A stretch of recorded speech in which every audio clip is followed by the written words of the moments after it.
Master of the Universe has officially hit theatres. It's the first attempt at a live-action He-Man film since 1987. Of course, that film and the original cartoon were way before my time, but nevertheless, here are my spoiler-free thoughts on the new film.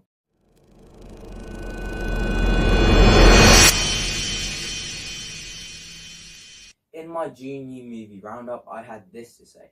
From the trailers, it doesn't look like a masterpiece, but it does look like a fun time with some good action, and really gives off Thor Ragnarok and Lord of the Rings vibes. And for the most part, I was correct. That said, this turned out way better than I was expecting. Like, I predicted that this was going to be a fun time, but this wasn't just a fun time, this was hilarious. Because if you don't know, this one has Prince Adam, not that Prince Adam, the other Prince Adam, separated from his homeworld of Eternia for 15 years, so when he does eventually return, it leads to some really great fish out of water comedy. I also predicted that this film would have some good action, but this honestly ended up having some of the best action I've seen in film in recent years. Because everyone has different powers and weapons, and there's also some really great hand-to-hand combat, and it just leads to some awesome fight scenes. So I was correct about this film being a great time, but unfortunately I was also correct about this film not being a masterpiece.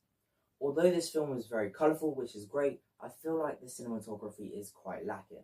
Something that's not lacking though is the music, and let me tell you why.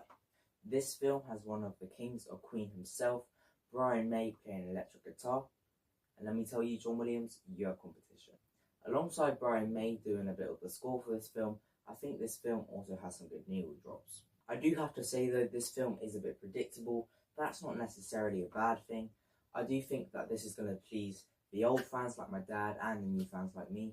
I also like a lot of the characters in here. I think He-Man was perfectly casted alongside Skeletor, and Jared Leto, I never thought I'd say this, but he's actually a standout. I mean, not that you can tell it's Jared Leto. It doesn't sound like him or look like him. There are 3 post-credit scenes setting up sequels, and if they do ever make a sequel, I will be there. This film had me hooked from the start to the end. As a new fan, I'm giving this a 4 out of 5 stars, and as an old fan, my dad really loved it. But these are just my thoughts, and I'd love to hear yours. Have you seen the movie? And if you haven't, are you going to? Anyway, that's all I got for today. See you in the next one.